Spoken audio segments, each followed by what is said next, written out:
warahmatullahi wabarakatuh.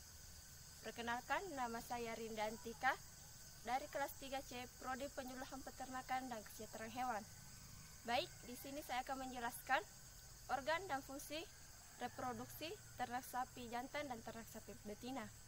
Dan yang kedua yaitu hormonal dan fungsi hormonal sapi jantan dan sapi betina. Simak video berikutnya.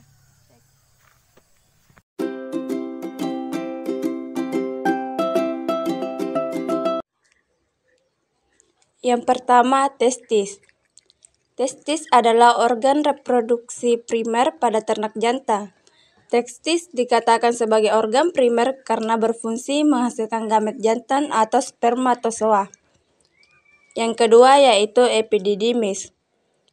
Epididymis merupakan pipa panjang dan berkelok-kelok yang menghubungkan fasa eferensia pada testis dengan ductus deferens. Epididymis mempunyai 4 fungsi utama, yaitu pengangkutan, penyimpanan, pemasakan, dan pengentalan atau konsentrasi sperma. Yang ketiga, ductus deferens adalah sepasang saluran dari ujung distal caudal masing-masing epididymis yang ujungnya didukung oleh lipatan peritoneum melewati sepanjang korda spermatika melalui carnalis inguinalis ke daerah panggul, di mana kemudian menyatu dengan uretra. Ductus deferens mempunyai fungsi sebagai tempat penyimpanan spermatozoa sebelum diejakulasi. Yang keempat, penis. Penis merupakan organ kopulasi pada ternak jantan.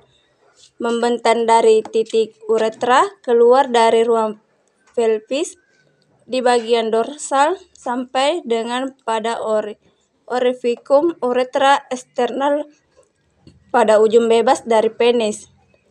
Penis mempunyai fungsi sebagai alat kopulasi dan jalan keluar air mani pada waktu ejakulasi dan mendeposisikan air mani pada alat kelamin betina.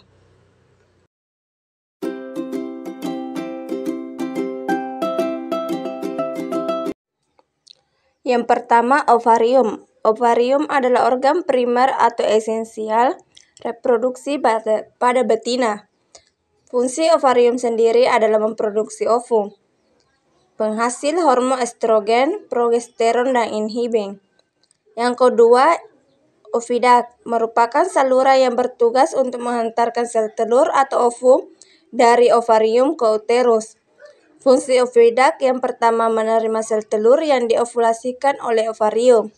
Yang kedua, transfer spermatozoa dari uterus menuju tempat pembuahan. Yang ketiga, tempat pertemuan antara ovum dan spermatozoa atau fertilisasi. Yang keempat, tempat terjadinya kapasitasi spermatozoa. Yang kelima, memproduksi cairan sebagai media pembuahan dan kapasitasi spermatozoa. Dan yang keenam, transport yang telah dibuahi zigot menuju uterus. Yang ketiga yaitu uterus. Uterus merupakan struktur saluran muskuler yang diperlukan untuk menerima ovum yang telah dibuahi dan perkembangan zigot. Fungsi uterus yang pertama yaitu saluran yang dilewati gamet spermatozoa. Spermatozoa akan membuahi sel telur pada ampula. Yang kedua, tempat terjadinya implantasi. Yang ketiga, tempat pertumbuhan dan perkembangan embrio. Yang keempat, berperan pada proses kelahiran parturisi. Yang kelima, pada hewan betina tidak bunting berfungsi mengatur siklus estrus dan fungsi korpus luteum dengan memproduksi PGF2 alfa. Yang keempat yaitu serviks, terletak di antara uterus dan vagina, sehingga dikatakan sebagai pintu masuk ke dalam uterus. Serviks berfungsi menghasilkan cairan dalam memberikan jalan pada spermatozoa menuju ampula dan menyeleksi sperma. Yang kelima, vagina. Vagina adalah organ reproduksi hewan betina yang terletak di dalam pelvis, di antara uterus dan vulva. Fungsi dari vagina adalah sebagai alat kopulasi dan tempat sperma dideposisikan, berperan sebagai saluran keluarnya sekresi cervix, uterus, oviduct, dan sebagai jalan peranakan saat proses beranak. Yang keenam, yaitu vulva. Vulva merupakan alat reproduksi hewan betina bagian luar. Vulva terdiri dari dua bagian. Bagian luar disebut labia majora dan bagian dalamnya disebut labia minora. Labia minora homolog dengan preputium pada hewan jantan, sedangkan labia majora homolog dengan sacrum pada hewan jantan. Yang ketujuh, klitoris merupakan alat reproduksi betina bagian luar yang terletak pada sisi ventral sekitar 1 cm dalam labia. Fungsi dari klitoris ini membantu dalam perkawinan.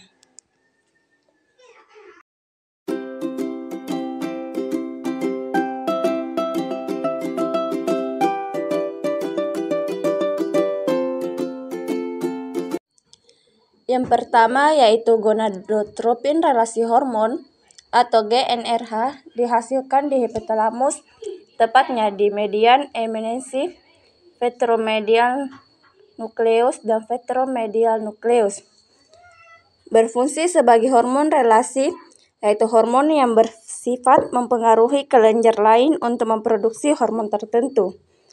Yang kedua, prolaksi relasi hormon atau PRH dan prolaksi inhibi hormon atau PIH. Kedua jenis hormon ini diproduksi di hipotalamus dengan fungsi yang berbeda. PRH berfungsi dalam memberikan pengaruh ke kelenjar pituitari agar melepaskan hormon prolaktin, sedangkan PIH berfungsi sebaliknya, yaitu memerintahkan kelenjar pituitari untuk menghambat pelepasan prolaktin.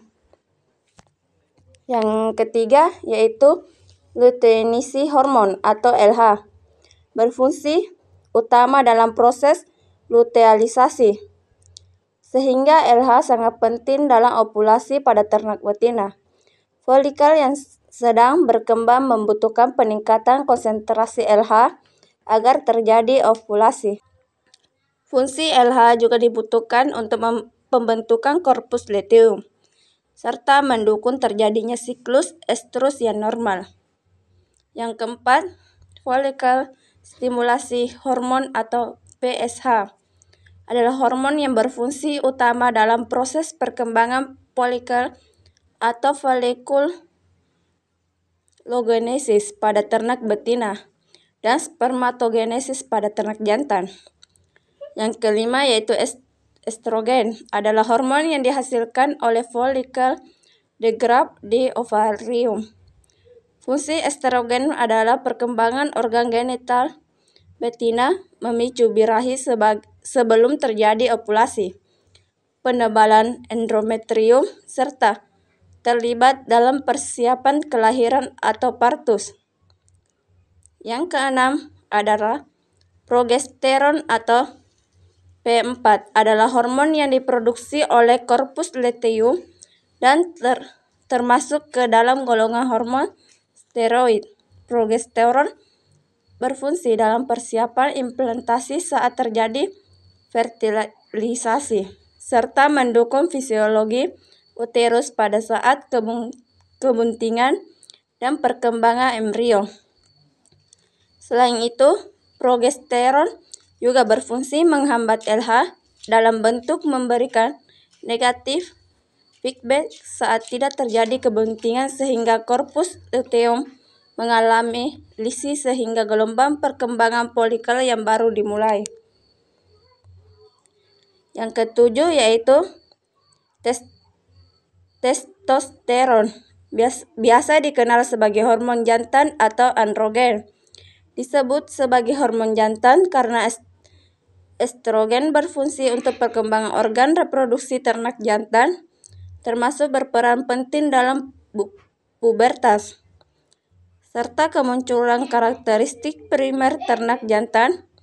Hormon ini dihasilkan oleh sel Leydig di dalam testis dan berfungsi untuk produksi dan perkembangan spermatozoa.